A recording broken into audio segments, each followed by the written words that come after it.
Hello and welcome back to NEET Prep Go. So last time we studied till the importance of species diversity. Today we will start from loss of biodiversity.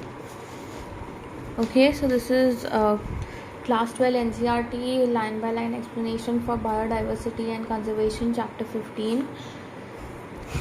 Let's finish it.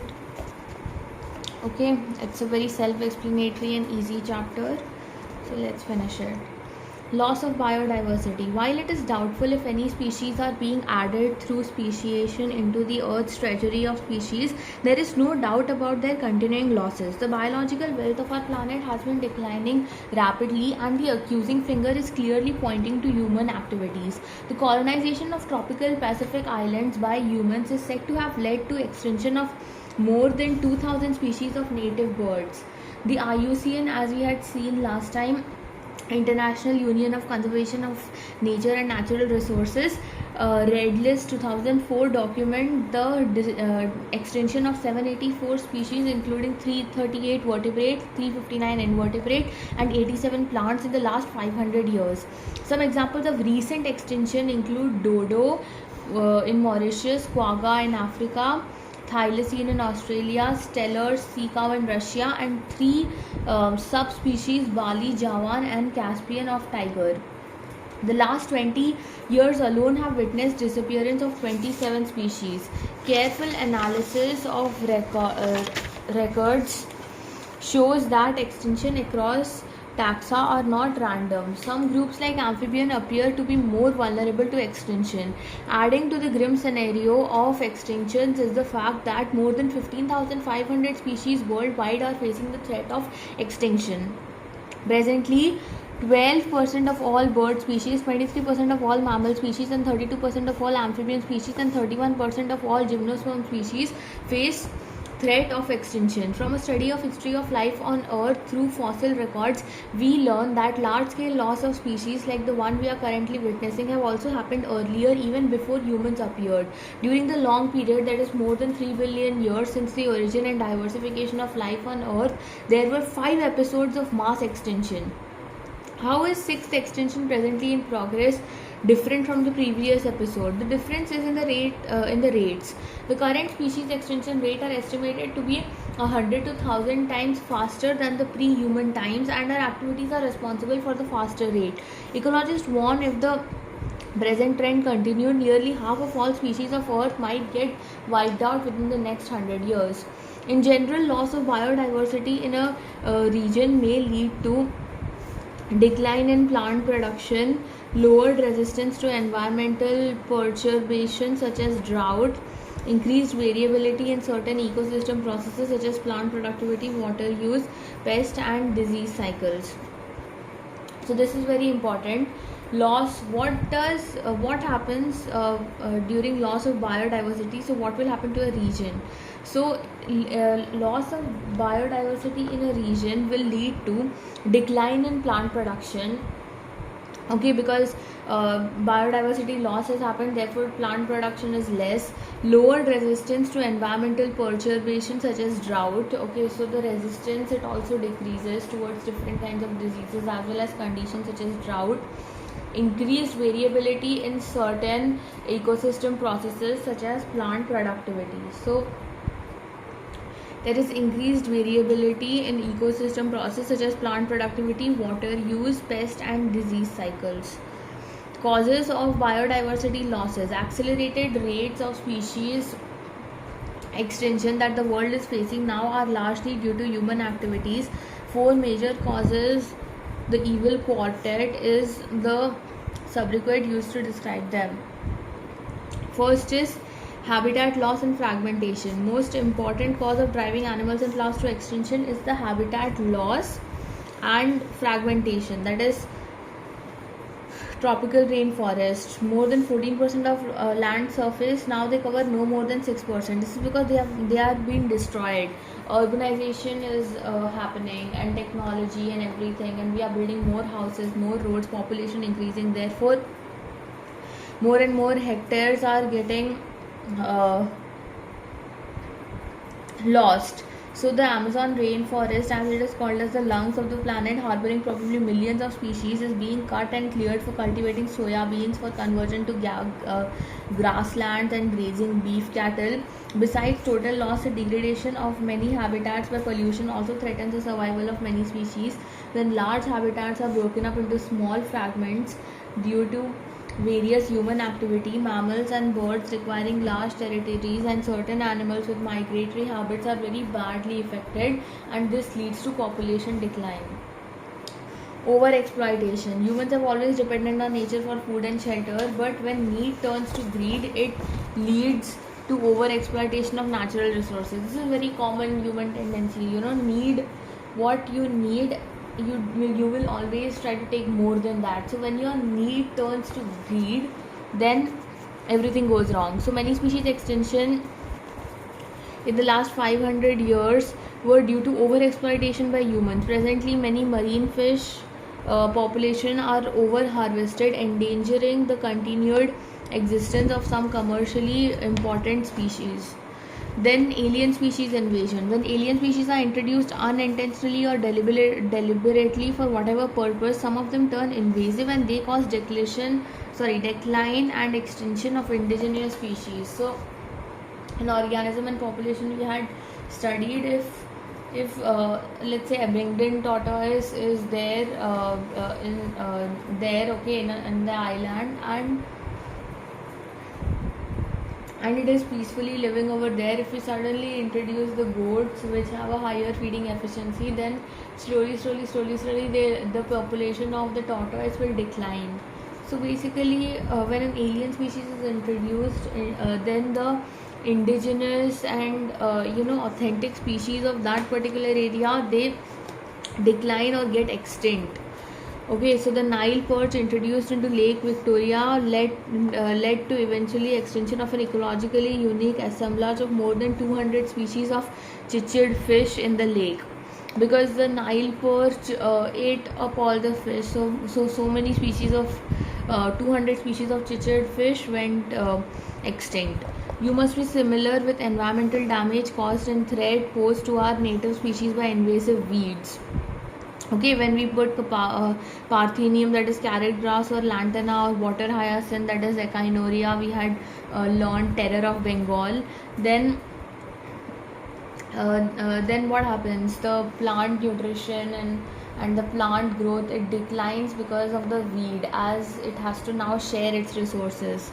So similarly, and compete with the neighboring plants. So therefore, the recent illegal introduction of African catfish, Clarias gariepens, for aquaculture purposes is posing a threat to indigenous catfishes in our river. Then comes co-extinction. What is co-extinction? Another reason why species go extinct. When a species becomes extinct, the plant and animal species associated with it in an obligatory way also becomes extinct. So if let's say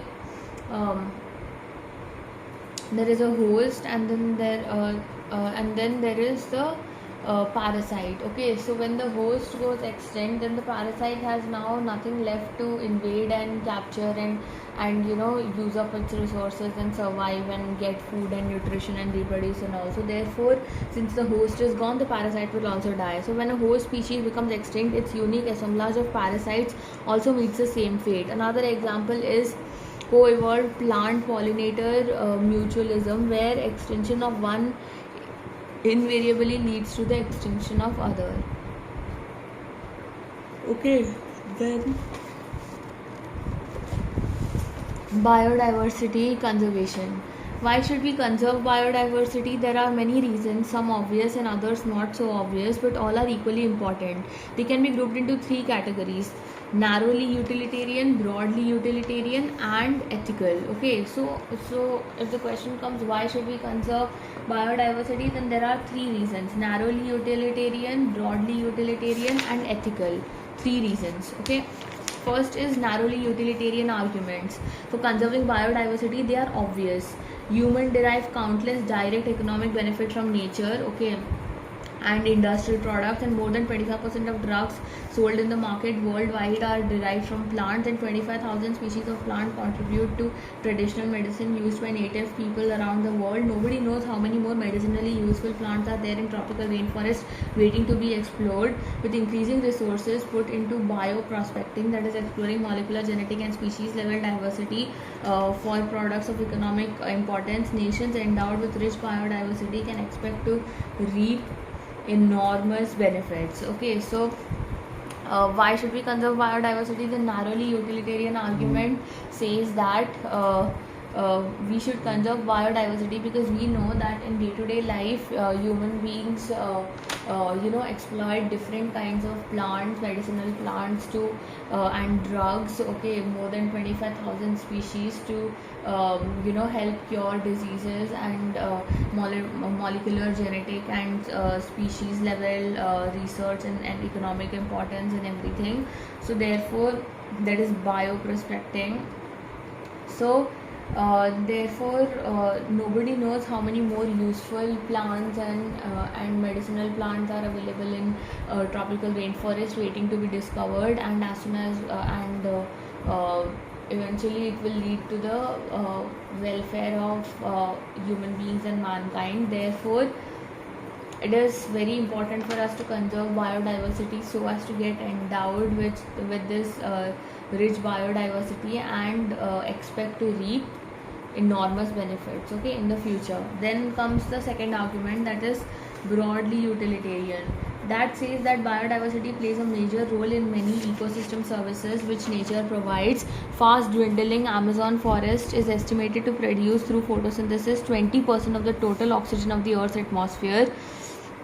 You can get some idea by finding out how much your neighborhood hospital spends on a cylinder of oxygen. Pollination, without which plants cannot give us fruits or seed, is another service ecosystem provides to pollinators, layer bees, bumblebees, birds, rats. What will be the cost of accomplishing pollination without natural pollinators? The other intangible benefit that we derive from nature are aesthetic pleasure of walking through the thick woods, watching spring flowers to full bloom, and waking up to a bulbul song.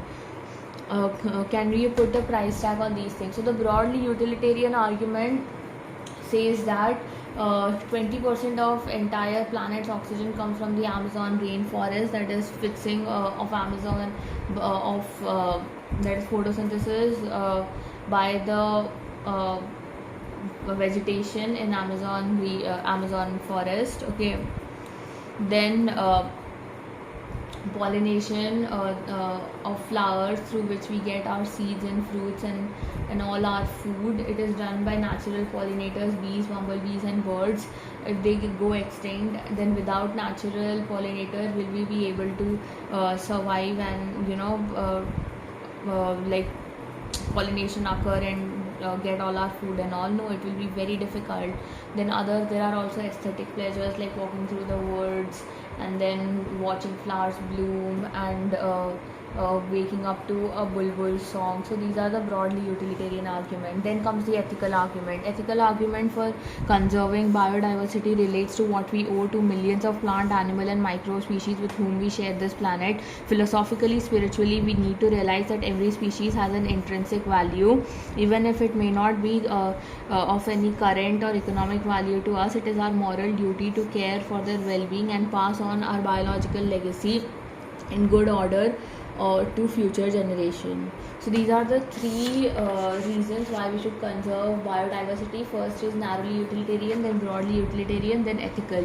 Narrowly utilitarian mostly talks about the economic importance, that is medicines and then all those benefits, fruits, firewood, fiber, construction material, lubricant, dye, resin, perfume, everything, all industrial and everything that we get and we can get much more in the future.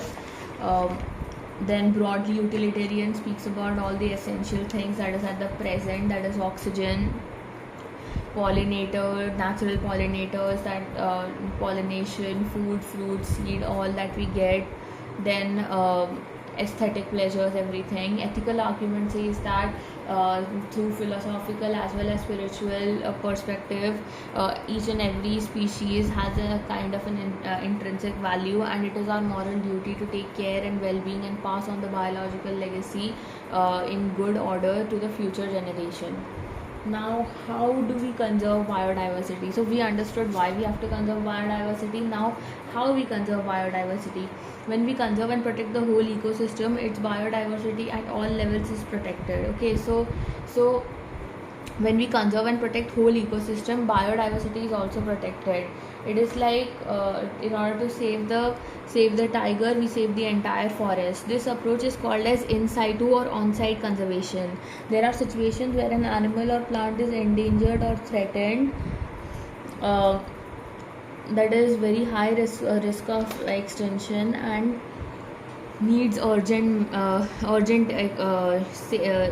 measures, then it is called as ex situ conservation. So first we will come to in situ conservation. In situ conservation, faced with the conflict between development and conservation, many nations find it unrealistic and economically not feasible to conserve all their biological wealth. So basically, in situ or on-site conservation, what happens is, if there is a forest, okay, and we need to build a village or a city or apartment or mine or whatever, okay, grassland or a farm or whatever, and there are animals inside that forest which are depleting slowly, they are going to get extinct. Then instead of what we do is we shut down the forest completely. That is, we don't do construction, we don't do development, okay, and we also conserve. By doing that, we conserve. So that is, we leave it on their own. So there is a huge conflict between development and conservation, and many nations find it unrealistic and economically not feasible to conserve all their biological wealth, okay, because overpopulation is taking place and we need to build more, okay, we need to develop more. So just by conserving everything is not the is not the solution. So invariably, number of species waiting to be saved from extinction far exceeds the conservation resources available. Okay, number of species which are waiting to be saved from extinction, they exceed the conservation resources. Therefore, this problem has been addressed by eminent conservation. They identified for maximum protection certain biodiversity hotspot regions. Okay, so biodiversity hotspot regions are regions with very high levels of species richness and high degree of endemism. Endemism is are the species which are found in only that place and nowhere else. 25 biodiversity hotspots were identified, but subsequently 9 more have been added to the list, bringing total number of hotspots in the world to 34. These hotspots are also regions of accelerated habitat loss. 3 of these hotspots, Western Ghats, Himalayas, Sri Lanka and Indo-Burma, cover our country's exceptionally high biodiversity region. So what are the 4 biological hotspots? Western Ghats, Sri Lanka, Indo-Burma and Himalayas. Although all biodiversity hotspots put together cover less than 2% of Earth's land area, number of species that they collectively harbor is extremely high, and strict protection of these hotspots could reduce the ongoing mass extinction by almost 30%. So endemic species, that is species which are found in only that place and nowhere else, and regions with very high species richness, that is biodiversity hotspots, they should even though the collective, that is 34 total biodiversity hotspots are there all over the world, and even though the total land area is less than 2%, still the amount of species that it holds is extremely high, that it harbors is extremely high, and therefore conserving these biodiversity hotspot will lessen down the extinction by almost 30%. Okay, So, in India, ecologically unique and biodiversity rich regions are legally protected as biosphere reserves, national parks, and sanctuaries. India now has 14 biosphere reserves, 90 national parks, and 448 wildlife sanctuaries. India has a history of religious and cultural tradition that emphasize protection of nature. In many cultures, tracts of forest were set aside, and all trees and wildlife within were venerated and given total protection. Such sacred groves are found in Khasi and Jaintia Hills in Meghalaya, Aravalli Hills of Rajasthan, Western Ghat regions of Karnataka, Maharashtra and Sarguja, Chanda and Bastar areas of Madhya Pradesh. In Meghalaya, sacred groves are the last refuges for a large number of rare and threatened plants. So in Meghalaya, the sacred groves, that is in Khasi and Jaintia Hills of Meghalaya, the sacred groves are the last refuges for a large number of rare and threatened plants. Ex situ conservation. Ex situ conservation, that is, threatened animals and plants are taken out of their natural habitat and they are placed in special setting where they can be protected and given special care, such as zoological parks and botanical garden and wildlife safari parks serve this purpose. There are many animals which have become extinct in the wild but will be continued to maintain in zoological parks. In recent years, ex situ conservation has advanced beyond keeping threatened species in enclosure. Now gametes of threatened species can be preserved in viable and fertile condition for long periods using cryptopreservation technique. Eggs can be fertilized in vitro and plants can be propagated through tissue culture method. Seeds of different genetic strains of commercially important plants can be kept for long periods in seed bank. Biodiversity knows no political boundaries and its conservation is therefore a collective responsibility of all nations. Historic Conservation of Biological Diversity Earth Summit held in Rio de Janeiro in 1992 called upon all the nations to take appropriate measures for conservation of biodiversity and sustainable utilization of its benefit. In the follow-up of the World Summit on Sustainable Development held in 2002 in Johannesburg, South Africa, 190 countries pledged their commitment to achieve by 2010 a significant reduction in the current rate of biodiversity loss at a global, regional and local level. Let's see the question. Name 3 important components of biodiversity: genetic biodiversity, species biodiversity, and ecological biodiversity. Ecological diversity, yeah, okay, diversity, not biodiversity. How do ecologists estimate total number of species present in the world? The total number of species present in the world was estimated by Robert May. That is, they estimated it only on educated guesses, and they took the made the statistical comparison of temperate and tropical species richness, and they studied a group of insects and extrapolated the ratio of it, and they finally reached a rough estimated score that is around 7 million. Give 3 hypotheses for explaining why tropics show greatest level of species richness.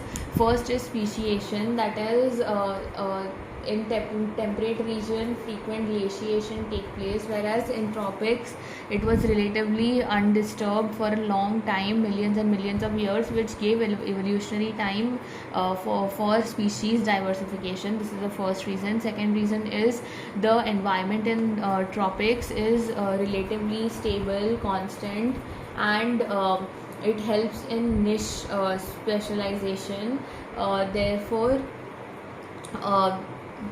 giving rise to increased biodiversity. And the third reason was solar energy is higher in tropics, that is, more sunlight, more solar energy, higher productivity, leading to higher biodiversity.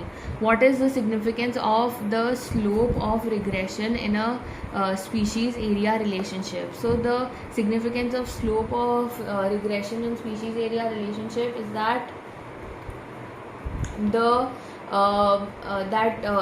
slope is always in relatively lesser area regions such as cities and towns. No matter what the taxonomic group or the area is,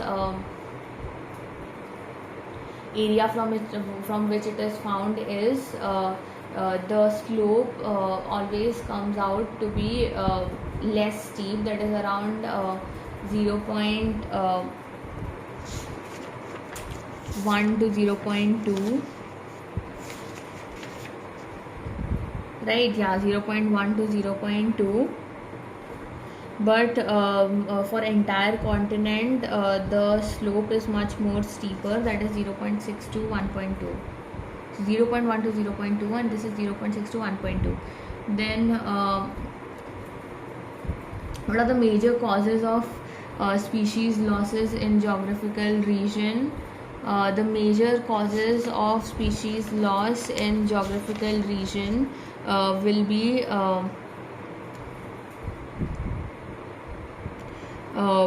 habitat loss and fragmentation, that is loss of habitat, that is the Amazon forest, which is also called as lungs of our planet. They were being cut for construction and technological, economic and all those things, for infrastructure purposes, and for making grasslands so that beef cattle can graze, and this led to the breaking down of several homes and shelters of animals and birds and other species, and also migratory birds, which generally require large territories, and therefore since their habitats were badly affected, it led to population decline. Second one is overexploitation, that is us human beings, we always overexploit, that is need is okay, but our need always turns to greed, and therefore many over the last 500 years, many species extinction which could have taken much longer to get extinct got extinct faster than the natural rate. This was because of over exploitation by humans. Even now many marine fish population are over harvested, endangering the continued existence of some commercially important species. Then the third one is alien species invasion. When an alien species is introduced into the habitat, then it deliberately or unintentionally, then it can cause decline and extinction in the indigenous species which was already present, and can eventually lead to extinction of ecologically unique assemblage. For example, 200 species of cichlid fish went extinct when the Nile perch was introduced into Lake Victoria in East Africa. Similarly, weed species can also cause damage and pose threat to the neighboring plants as they compete and they take up all the nutrients, and eventually the other species of plants die. Then the illegal introduction of African catfish has been posing a threat to indigenous catfishes in the rivers. Then the last reason was co-extinction, that is when the host dies, then the parasite also dies. That is when a species become extinct, plant or animal associated with it in an obligatory way such as parasite or whatever mutual symbiotic relationship will also become extinct. One of a very good example of this is pseudo pollination, that is when the bee actually by mistake it pollinates with the flower only. So the flower according to the bee keeps changing its color and adapting to the way the bee looks, okay, through evolution, so that it continues getting pollinated. So if the bee suddenly goes extinct, then the flower will also go extinct, because both are interdependent on each other, that is they have a mutual relationship. Now how is biodiversity important for ecosystem functioning? Biodiversity is important for ecosystem functioning because